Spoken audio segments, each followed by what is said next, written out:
যন্তর মন্ত্রের আজ দিল্লি, মুম্বাই, পুনে, পাটনা ছাড়িয়ে এবার কলকাতার রাজপথে আজ এক অভূতপূর্ব ছাত্রদের মিছিল হলো। কিন্তু মূল প্রশ্ন যেটা, সেখানে তো এখনো মোদী সরকার অনড়। কি প্রশ্ন? শিক্ষামন্ত্রী ধর্মেন্দ্র প্রধানের ইস্তফার দাবি। বিরোধীরা চাপ বাড়াচ্ছে, ছাত্র সমাজ চাপ বাড়াচ্ছে, কিন্তু এই প্রশ্নে কিন্তু সরকার এখনো পর্যন্ত অনড়। কেন? আদৌ ধর্মেন্দ্র প্রধান কি ইস্তফা দেবেন? কেন এই ইস্তফা নিয়ে এতটা টালবাহানা চলছে, বা সরকার কেন অনড়? আমার সঙ্গে রয়েছেন দ্য ওয়ালের editor in chief Shankhadeep Das. আমি কথা বলবো। দেখো, এটা বুঝতে তো কোনো অসুবিধা হয় না যে ধর্মেন্দ্র প্রধান যদি ইস্তফা দেন, সেক্ষেত্রে হয়তো বরফ অনেকটা গলে যাবে, কোথাও একটা সমাধানের জায়গাও যেতে পারে, কারণ তারপর তাদের সামনে আর কি থাকবে ছাত্র সমাজের সামনে, সেটাও একটা বড় প্রশ্ন।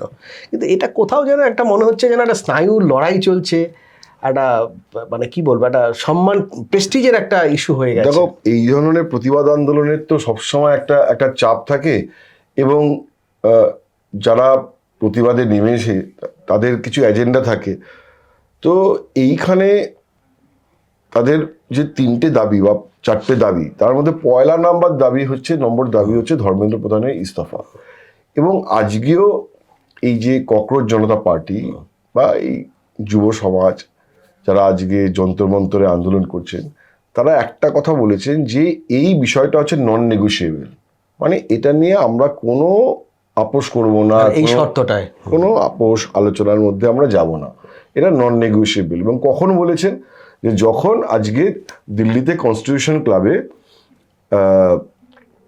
জেপি নাড্ডা, কেন্দ্রীয় মন্ত্রী জেপি নাড্ডা এবং জিতেন্দ্র সিং হলেন প্রাইম মিনিস্টার অফিসের এমওএস, তাদের দুজনের সঙ্গে যখন মিটিং হয়, সেই মিটিংয়ে সৌরভ দাস এবং আর একজন যারা ককরোচ জনতা পার্টির পক্ষে যান, তারা সেখানে গিয়ে তাদের ডিমান্ডগুলো আবার বলে, এবং সেখান থেকে ফিরে এসে যন্তর মন্তরে বলে যে ধর্মেন্দ্র প্রধানের যে ইস্তফা, এটা হচ্ছে নন নেগোশিয়েবল। এখন তার আপোষের প্রশ্নই নেই, আপোষের প্রশ্ন নেই। তারপর থেকে আমরা কি দেখতে পাচ্ছি? তারপর থেকে আমরা দেখতে পাচ্ছি যে বিভিন্ন জাতীয় সংবাদ মাধ্যমে গভর্নমেন্ট সোর্সেস বলে বলা হচ্ছে যে ইস্তফাটা কোনো ব্যাপার নয়, ইস্তফা দেবেন না, ইস্তফা তো সলিউশন নয়। মানুষ ম্যান্ডেট দিয়েছে সরকারকে রুল করার জন্য, গভর্ন করার জন্য। সেখানে যদি কোনো ত্রুটি বিচ্যুতি থাকে, সেই জায়গাটাতে কঠোর ব্যবস্থা নেওয়া হবে, প্রশ্ন ফাঁস হলে তার বিরুদ্ধে কঠোর ব্যবস্থা নেওয়া হবে। তো ইস্তফাটা এখানে কোনো ইস্যু নয়। আচ্ছা, ইস্তফা দেওয়ার প্রশ্ন ওঠে না, ধর্মেন্দ্র প্রধান ইস্তফা দেবেন না। এটা কি হচ্ছে? এটা বলছে গভর্নমেন্ট সোর্সেস বলে বিভিন্ন সংবাদ মাধ্যমে। তার মানে কি? তার মানে হচ্ছে যে গভর্নমেন্টের দিক থেকে এটা কেউ অফিসিয়ালি বলছেন না, কিন্তু অফিসিয়ালি যদি কাউকে বলতেন তাহলে অন রেকর্ড, তাহলে অমুক মন্ত্রী বলছেন, তমুক মন্ত্রী বলছেন, সরকারের মুখপাত্র বলছেন, এরকম হতো। তো এইটা হচ্ছে যে একটা বিভিন্ন সংবাদ মাধ্যমে সোর্সের মাধ্যমে একটা সূত্র ধরে নিয়ে একটা প্লান্টেশনই বলতে পারো, খবর প্লান্ট করা হচ্ছে যে সরকার এ ব্যাপারে নরম হবে না। তার মানে কি? তার মানে একটা স্নায়ুর লড়াই চলছে। তার কারণ হচ্ছে যে সরকারের কাছে মনে হচ্ছে যে এইটা যদি আজকে ধর্মেন্দ্র প্রধানের ইস্তফা হয়, তাহলে একটা পলিটিক্যালিও একটা বড় অস্বস্তির জায়গা তৈরি হবে, এবং সেজন্য একটা ইগোতে নিচ্ছে। তুমি এইটার সাথে একটা অদ্ভুত মিল পাবে। তুমি দেখবে যে আরজি করের ঘটনায় যখন বিনীত গোয়েলের ইস্তফার দাবি ওঠে, 1.5 মাসের বেশি সময় ধরে লালবাজারের সামনে যখন চলছিল, মমতা বন্দ্যোপাধ্যায় কি অবস্থান নিয়েছিলেন? যে কোনোভাবেই বিনীত গোয়েলের ইস্তফা হবে না। এবার বিনীত গোয়েল সত্যি আরজি করের যে তদন্ত, তার অব্যবস্থা, তার জন্য ডাইরেক্টলি কতটা দায়ী ছিলেন, সেটা কিন্তু এখনো তদন্ত সাপেক্ষ, সেটা আলোচনা সাপেক্ষ। ঠিক আছে, এটা ঠিক যে পুরোপুরি দায়িত্ব, মানে পুরোপুরি যে দায়, সবটা কিন্তু সিপির ছিল না। কিন্তু আবার হ্যাঁ, যে আরজি কর কলকাতা পুলিশের মধ্যেই পড়ে, ডিসি নর্থ কলকাতা পুলিশের মধ্যেই পড়ে, এবং কলকাতার নগরপাল ছিলেন বিনীত গোয়েল। তো সার্বিক যে কলকাতার মধ্যে একটা মেডিকেল ইনস্টিটিউটে যে এরকম একটা মর্মান্তিক ঘটনা, তার দায় সিপি হিসেবে বিনীত গোয়েল এড়াতে পারেন না। তো সেই দায়টা নিয়েই তিনি ইস্তফা দিতে পারতেন।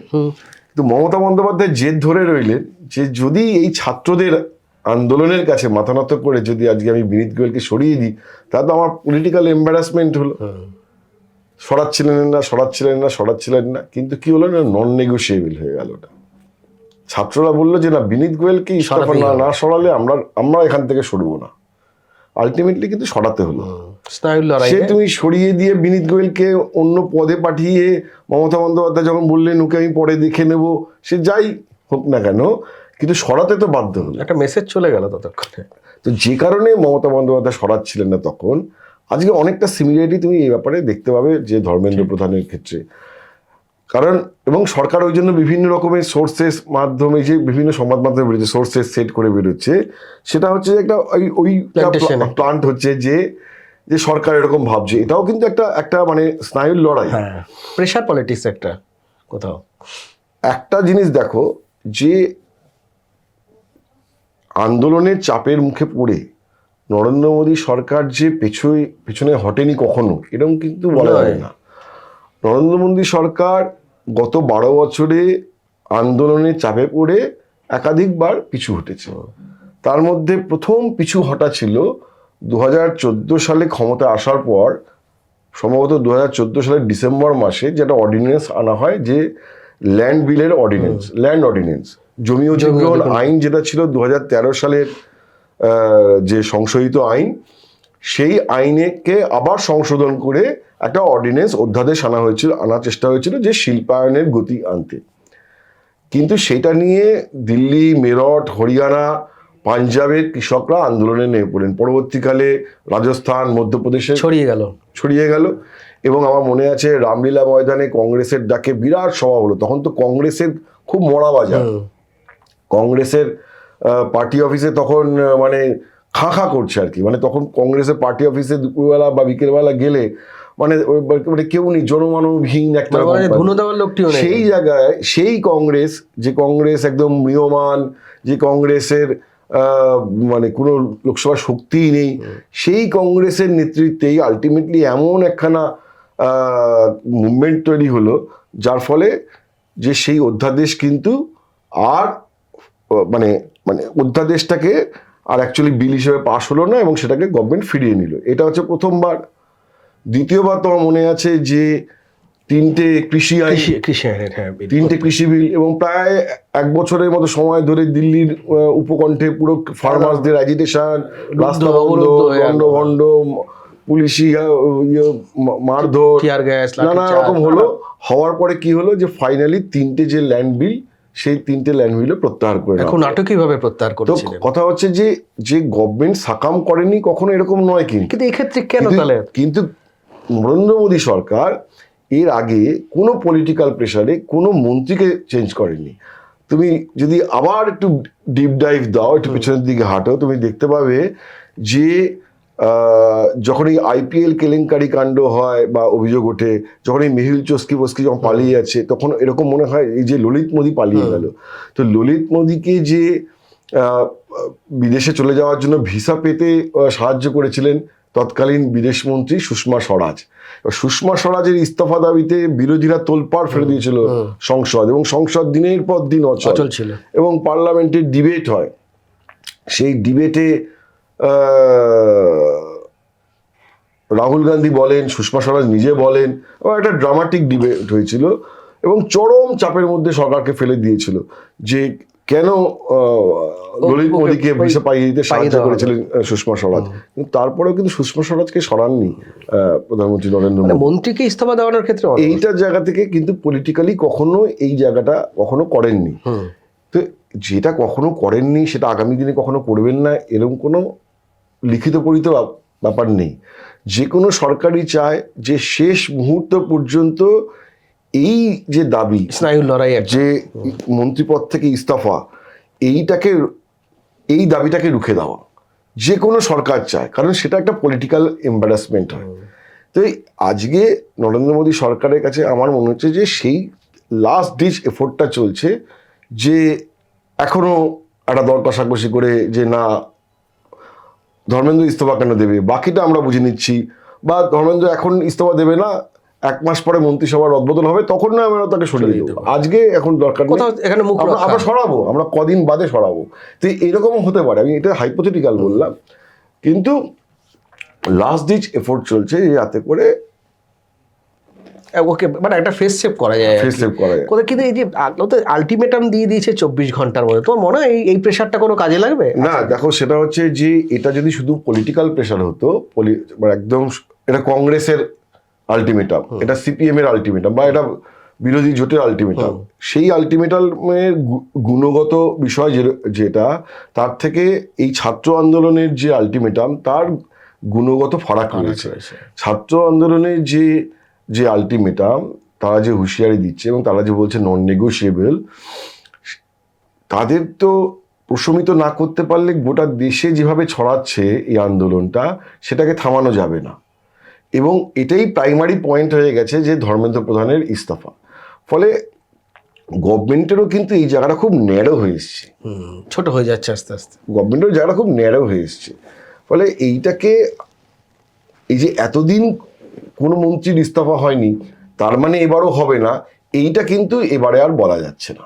ফলে মোদ্দা বিষয়টা হচ্ছে যে ধর্মেন্দ্র প্রধান ইস্তফা দেবেন না এটা বলা যাচ্ছে, মানে ইস্তফার সম্ভাবনা 16 আনার মধ্যে 18 আনা রয়েছে। আমি আরেকটা বিষয় আসি, দেখো তুমি ইয়ের সময় যেটা হয়েছিল যে কৃষি আইন ওই বিলের সময় যে অ্যাজিটেশন বা কিছু, সেটা এক একটা জায়গার মধ্যে স্থিমিত ছিল, কিন্তু এই আন্দোলনটা তুমি এখনই যেটা বললে ছড়াচ্ছে একটু আরবান কেন্দ্রিক হয়তো, কিন্তু শহরে আজ কলকাতাতেও দেখলাম একেবারে উত্তাল হলো। না দেখো, এখন তো ওরকমভাবে এই যে স্মার্টফোনের দুনিয়ায় যে ওরকমভাবে আরবান রুরালের ডিভাইডটা অনেকটা মুছে গেছে। আজকে গ্রামের ছেলেমেয়েরাও যারা পড়াশুনো করছে তাদের কাছেও কিন্তু স্মার্টফোন রয়েছে।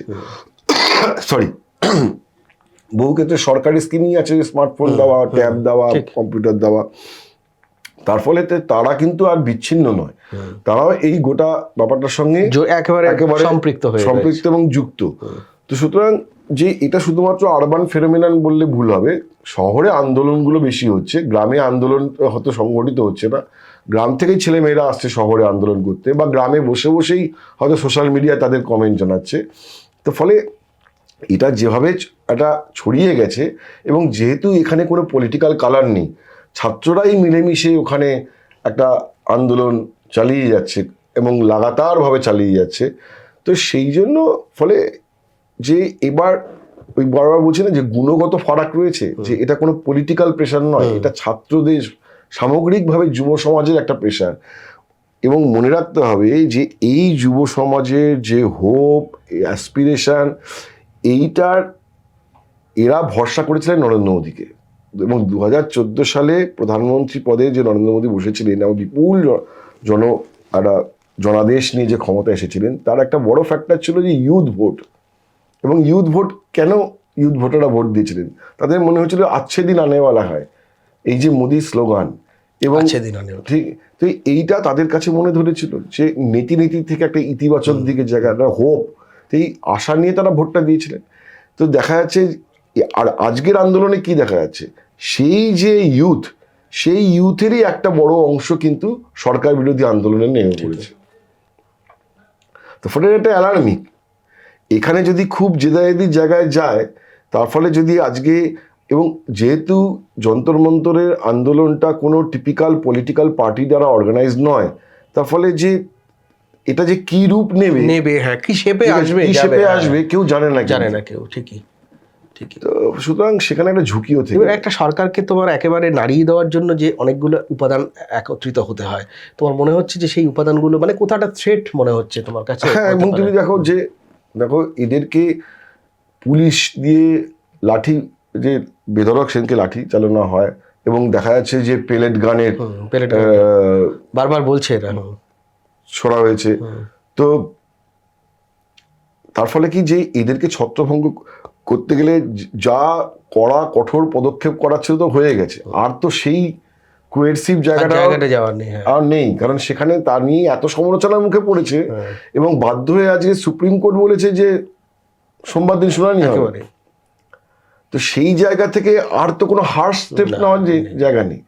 সুতরাং এই বঞ্চ ওরা যেভাবে প্রেশারটা মাউন্ট করেছে, তারপরে সরকারের জায়গাটাও খুব ন্যারো হয়ে যাচ্ছে। এবং তুমি দেখো যে সরকার আজকে বলছে যে এই প্রশ্ন ফাঁসের বিরুদ্ধে কঠোর ব্যবস্থা হবে, এই হবে সেই হবে, তারপরেও কিন্তু অনমনীয় অবস্থা।